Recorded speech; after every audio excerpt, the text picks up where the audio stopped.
روح نام هنيك.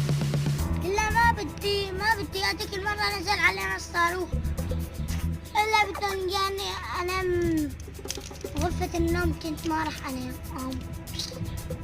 رحت طلعت صار جورا يمكن هذا دفترج رايحة علي ما راح كله. واليوم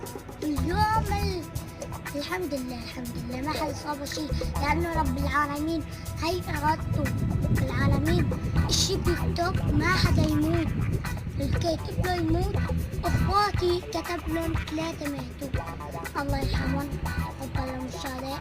آمين. أختي كان معي، قلت لها تعبك جنبي ما بركت، ما ردت على كلامي، لأنه رب العالمين كاتب لك موت، كاتب لك وعد جنة، كاتب هيك. أخوي هذيك المرة الشيخ خايل قالت له ما رح تجي عنا، ما رح تجي عندي، وأخوي الحمد لله ما صار شيء. بيت جدي والله أنت إيش صابك؟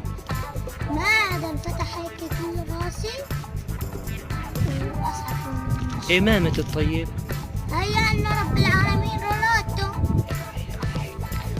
رب العالمين إيش بيكتب؟ اللي بده يموت واللي بده يعيش، هي إرادة الواحد. الواحد الأحد.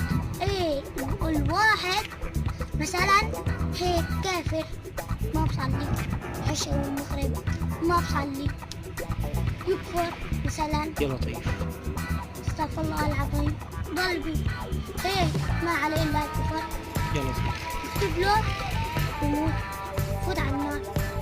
واحد دين مثلا كتب له يموت، وين لا يطير على الجنة ما إن شاء الله. إن شاء الله نحن هون صامدون إلى الأبد هون. إن شاء الله. حلب إنه هو بشار إن شاء الله. بشار تحسن المايك إن شاء الله.